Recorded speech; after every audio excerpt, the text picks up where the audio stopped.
കാനഡയിൽ ബെസ്റ്റ് ബൈയിൽ നിന്ന് ഒരു സാധനം വാങ്ങുന്നതിന് മുന്നേ എന്തൊക്കെ ഒരു കാര്യം ശ്രദ്ധിക്കണമെന്ന് ഞാൻ നിങ്ങൾക്ക് പറഞ്ഞുതരാം. അപ്പോൾ ആദ്യമായിട്ട് ബെസ്റ്റ് ബൈയുടെ സൈറ്റിലേക്ക് കയറി കഴിഞ്ഞാൽ നിങ്ങൾ എന്താണോ വാങ്ങാൻ പോകുന്നത്, ഇപ്പം നമുക്കൊരു ഉദാഹരണത്തിന് സാംസങ്ങിൻ്റെ ഒരു ഫോൺ തന്നെ ആയിക്കോട്ടെ. അപ്പോൾ നമ്മളിപ്പോൾ ഒരു ഫോൺ വാങ്ങാൻ പോവുകയാണ്. അപ്പോൾ നമ്മൾ ആദ്യം തന്നെ നമ്മൾ അതിനെപ്പറ്റി അത് സെർച്ച് ചെയ്യണം. ബെസ്റ്റ് ബൈൻ്റെ സൈറ്റിൽ കയറി അതുപോലെ തന്നെ നിങ്ങളുടെ ലൊക്കേഷനൊക്കെ കൊടുത്ത് അടുത്തുള്ള ഒരു ലൊക്കേഷൻ കണ്ടുപിടിച്ച് വേണമെന്നുണ്ടെങ്കിൽ നിങ്ങൾക്ക് ഒരു ഇൻസ്റ്റോർ പിക്കപ്പ് കിട്ടാം, അല്ലെന്നുണ്ടെങ്കിൽ ഒരു ഓൺലൈൻ പിക്കപ്പ് നിങ്ങൾക്ക് അടിക്കാം. അപ്പോൾ നമുക്ക് ഹോം ഡെലിവറി കിട്ടും, ഫ്രീ ആയിരിക്കും. $35 മേളിലുള്ള എന്ത് നിങ്ങൾ വാങ്ങിയാലും ബെസ്റ്റ് ബൈയിൽ നിന്ന് നിങ്ങൾക്ക് ഫ്രീ ആയിട്ട് ഹോം ഡെലിവറി കിട്ടുന്നതാണ്. നമ്മളിപ്പോൾ ഒരു ഫോൺ ആണ് വാങ്ങാൻ ഉദ്ദേശിക്കുന്നതെന്നുണ്ടെങ്കിൽ നമ്മൾ ആദ്യം ആ ഫോണിൻ്റെ നെയിം അടിച്ചു കൊടുത്ത് നമ്മൾ ആ ഫോണിൻ്റെ ഡീറ്റെയിൽസ് എല്ലാം എടുക്കുന്നു. അപ്പോൾ നമ്മൾ മുൻപേ തന്നെ നമ്മൾ ഇതിനെപ്പറ്റി എല്ലാം ഒരു ഗ്രാഹ്യം ഉണ്ടായിരിക്കണം. കാരണം ബെസ്റ്റ് ബൈയിൽ നമുക്ക് അതിനെപ്പറ്റിയുള്ള ഫുൾ സ്പെസിഫിക്കേഷൻസ് എഴുതിയത് നമുക്ക് കിട്ടില്ല. ഏറ്റവും ഉള്ളിലേക്കുള്ള കാര്യങ്ങൾ, അല്ലെങ്കിൽ GPU അല്ലെങ്കിൽ CPU-ൻ്റെ ഏറ്റവും ഏത്, അല്ലെങ്കിൽ ആ പ്രൊസസ്സർ സ്നാപ്ഡ്രാഗൺ ആണോ അല്ലെങ്കിൽ ക്വാൽകോം ആണോ അല്ലെന്നുണ്ടെങ്കിൽ വേറെ എന്തെങ്കിലും ആണോ എന്നുള്ളതെല്ലാം അവരതിൽ മെൻഷൻ ചെയ്തൊന്നുമില്ല. അപ്പോൾ ആ കാര്യങ്ങളൊക്കെ നിങ്ങൾക്ക് എന്തായാലും ഉണ്ടായിരിക്കണം, ആ ഒരു ഐഡിയ ഉണ്ടായിരിക്കണം നിങ്ങളുടെ തലയിൽ. അത് കഴിഞ്ഞിട്ട് വേണം നിങ്ങൾ ആ ഫോണിനെ പറ്റി സെർച്ച് ചെയ്യാൻ ബെസ്റ്റ് ബൈയിൽ കിട്ടുമല്ലോ എന്നുള്ളത്. അപ്പോൾ നമ്മൾ അവൈലബിലിറ്റി ചെക്ക് ചെയ്തു. അപ്പോൾ ഒരുപാട് ലിസ്റ്റുകൾ ചിലപ്പോൾ നമുക്ക് ഉണ്ടെന്നുണ്ടെങ്കിൽ നമുക്ക് കാണാൻ പറ്റും. അപ്പോൾ അങ്ങനെ എടുത്ത് കഴിഞ്ഞിട്ട് നമ്മളൊരു പ്രൊഡക്റ്റ് ചൂസ് ചെയ്യുമ്പോൾ അത് റിഫർബിഷ്ഡ് ആണ് നിങ്ങൾ പോകുന്നതെന്നുണ്ടെങ്കിൽ അടുത്ത കാര്യമാണ് പറയുന്നത്. പുതിയതാണ് വാങ്ങാൻ പോകുന്നതെന്ന് നിങ്ങൾക്ക് എവിടെ നിന്ന് വേണമെങ്കിലും വാങ്ങാം, മാക്സിമം എല്ലായിടത്തും ഒരേ വില തന്നെയായിരിക്കും. പക്ഷേ റിഫർബിഷ്ഡ് ആണ് നിങ്ങൾ നോക്കുന്നതെന്നുണ്ടെങ്കിൽ നിങ്ങൾക്ക് അതിൻ്റെ ഒരു സൈഡിലായിട്ട് ടോപ്പ് റൈറ്റ് കോർണറിലായിട്ട് നിങ്ങൾക്ക് അത് എക്സലൻ്റ് ആണോ ഗുഡ് ആണോ അല്ലെങ്കിൽ ഫെയർ ആണോ എന്നുള്ളത് അവർ മെൻഷൻ ചെയ്തത്. എക്സലൻ്റ് ആണ് എന്നാണ് അവർ മെൻഷൻ ചെയ്തിരിക്കുന്നതെന്നുണ്ടെങ്കിൽ നിങ്ങൾക്ക് കിട്ടാൻ പോകുന്ന പ്രൊഡക്റ്റ് ആ ഒരു ഫോണിൽ നിങ്ങൾക്ക് ഡെൻസോ അല്ലെന്നുണ്ടെങ്കിൽ പാടുകളോ സ്ക്രാച്ചസോ ഒന്നും തന്നെ ഉണ്ടാവാൻ സാധ്യതയില്ല. ചിലപ്പം 1-2 അറ്റ്ലീസ്റ്റ് ഒരെണ്ണമോ ഒക്കെ കാണാൻ സാധ്യതയുള്ളൂ. അതുപോലും കാണാത്ത സാഹചര്യങ്ങൾ ഞാൻ കണ്ടിട്ടുണ്ട് കേട്ടോ. അപ്പോൾ അത് കഴിഞ്ഞിട്ട് ഇനി നിങ്ങൾ ഗുഡിലേക്കാണ് പോകുന്നതെന്നുണ്ടെങ്കിൽ, അപ്പോൾ ആ ഗുഡാണ് എടുക്കാൻ പോകുന്നതെന്നുണ്ടെങ്കിൽ നിങ്ങൾക്ക് ഈ ഏറ്റവും നല്ലതിനെ അപേക്ഷിച്ചിട്ട് എക്സലൻറ്റിനെ അപേക്ഷിച്ച് വെച്ച് നോക്കുമ്പം ഒരു വിസിബിൾ ആയിട്ടുള്ള എന്തെങ്കിലും ഒരു 2-3 സ്ക്രാച്ചസ് അല്ലെന്നുണ്ടെങ്കിൽ ഡെന്റ് എന്തായാലും ഉണ്ടാവില്ല, സ്ക്രാച്ചസ് എന്തെങ്കിലും ഉണ്ടാവും. അത് കഴിഞ്ഞിട്ട് ഇനി നിങ്ങൾ ഫെയറിലേക്കാണ് പോകുന്നതെന്നുണ്ടെങ്കിൽ ഇതിനെ രണ്ടിനെയും വെച്ച് കമ്പയർ ചെയ്ത് കഴിയുമ്പോൾ നിങ്ങൾക്ക് ഏറ്റവും കൂടുതൽ സ്ക്രാച്ചസും അല്ലെന്നുണ്ടെങ്കിൽ ഡെന്റ് വരെ നിങ്ങൾക്ക് അതിൽ കാണാൻ പറ്റും.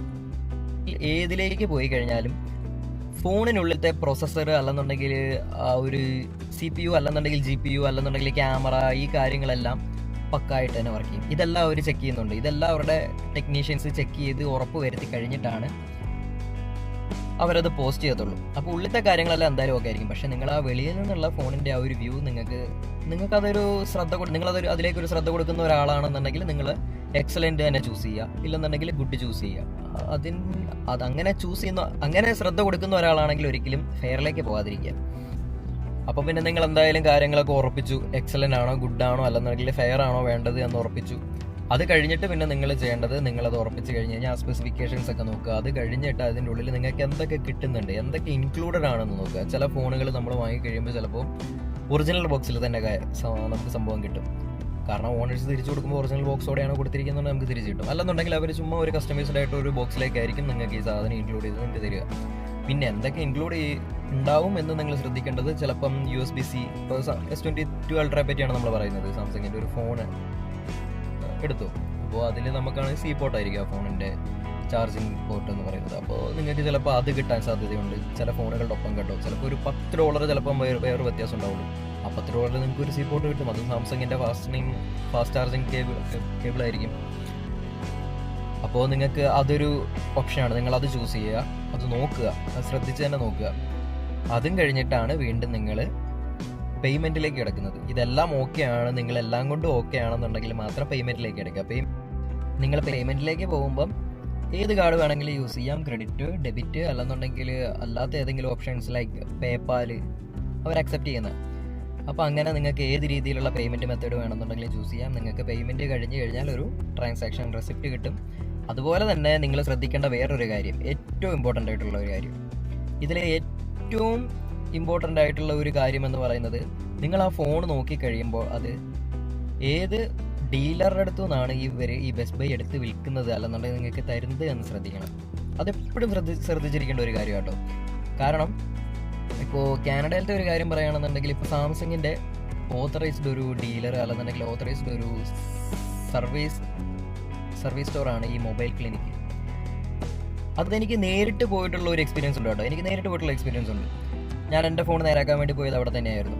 അപ്പോൾ നമ്മൾ ഈ പറയുന്ന പോലെ ചീപ്പായിട്ടുള്ള കാര്യങ്ങളൊന്നും നമുക്ക് അവിടെ കിട്ടത്തില്ല. പക്ഷേ സാംസങ്ങിൽ പോയിട്ട് ചെയ്യുന്നതിനേക്കാളും നന്നായിട്ടെന്നല്ല, സാംസങ്ങിൽ പോയിട്ട് നമ്മൾ നേരാക്കുന്ന അത്രയും പൈസ എന്തായാലും മൊബൈൽ ക്ലിനിക്കിലാവില്ല. കാരണം ഇപ്പോൾ നമ്മൾ സാംസങ്ങിലേക്കാണ് പോകുന്നതെന്നുണ്ടെങ്കിൽ നമുക്ക് ആ ഫോൺ നമ്മളിപ്പോൾ ഒരു ഡിസ്പ്ലേയുടെ പ്രശ്നം കൊണ്ടാണ് നമ്മൾ പോയത്. പക്ഷേ ആ ഡിസ്പ്ലേയുടെ പ്രശ്നം കൊണ്ട് പോയി നമ്മൾ ആ ഫോൺ കൊടുത്തു കഴിഞ്ഞാൽ നമുക്ക് ആ ഡിസ്പ്ലേ മാത്രമായിരിക്കും അവർ ശരിയാക്കി തരാൻ വേണ്ടി പോകുന്നത്. അവരെങ്ങനെയാണോ നമ്മളെങ്ങനെയാണോ ഫോൺ കൊടുത്തത്, അപ്പോൾ ചിലപ്പോൾ അവർ കണ്ടുപിടിക്കുകയാണ് ബാറ്ററി ഷോർട്ട് ഉണ്ടായിരുന്നു, അതുകൊണ്ടാണ് ഡിസ്പ്ലേ പോയത് എന്ന് കണ്ടുപിടിക്കുകയാണെന്നുണ്ടെങ്കിൽ അവരതെല്ലാം ചെക്ക് ചെയ്ത് ആ ബാറ്ററിയും കൂടെ നേരാക്കി അതിൻ്റെ ഒരു എമൗണ്ട് ആയിരിക്കും നിങ്ങളുടെ അടുത്ത് പറയാൻ വേണ്ടി പോകുന്നത്. അപ്പോൾ നിങ്ങൾക്ക് ചിലപ്പോൾ താങ്ങാൻ പറ്റിയെന്ന് വരില്ല. അപ്പോൾ സാംസങ്ങിൽ പോയി കഴിഞ്ഞാൽ അതാ കുഴപ്പം. പക്ഷേ മൊബൈൽ ക്ലിനിക്കിൽ ചെന്ന് കഴിഞ്ഞാൽ നിങ്ങൾക്കൊരു ഐഡിയ ഉണ്ട്, നിങ്ങൾക്ക് ഡിസ്പ്ലേ ആണ് പോയതെന്ന് നിങ്ങൾ അവരോട് പറയുകയാണെന്നുണ്ടെങ്കിൽ എന്ത് ചെയ്യും, നിങ്ങൾക്ക് ഡിസ്പ്ലേ മാത്രമായിട്ട് മാറ്റിത്തരും. അപ്പോൾ അങ്ങനെ പിന്നെ എന്തെങ്കിലുമൊക്കെ ഒരു ചെറിയ അങ്ങോട്ടും ഇങ്ങോട്ടുള്ള കാര്യങ്ങളൊക്കെ അവർ സെറ്റ് ചെയ്ത് തരും. അതാണ് ആ ഒരു കടയുടെ വ്യത്യാസം മൊബൈൽ ക്ലിനിക്കിൻ്റെ. പക്ഷേ സാംസങ്ങിൻ്റെ തന്നെ സർട്ടിഫൈഡ് ആയിട്ടുള്ള ടെക്നീഷ്യൻസ് ആണ് അവിടെ ഉള്ളത്. സാംസങ് ആണെങ്കിലും ശരി, ഐഫോണിൻ്റെ കാര്യമാണെങ്കിലും ശരി, ഗൂഗിളിൻ്റെ ആണെങ്കിലും ഇത് മൂന്നിൻ്റെ സർട്ടിഫിക്കേഷൻസ് ഉള്ളവരാണ് ഈ പറയുന്ന കടയിൽ ജോലി ചെയ്യുന്നത്. കാനഡയിൽ നിന്ന് നിങ്ങളൊരു ഫോൺ വാങ്ങാൻ നോക്കുകയാണെന്നുണ്ടെങ്കിൽ, അതും സാംസങ്ങിലേക്കാണ് നോക്കുന്നതെന്നുണ്ടെങ്കിൽ നിങ്ങൾ എന്ത് ചെയ്യുക, ഈ മൊബൈൽ ക്ലിനിക്കിൽ നിന്ന് വരുന്ന റിഫർബിഷ്ഡ് ഫോണുകൾ മാക്സിമം ചൂസ് ചെയ്യാൻ നോക്കുക.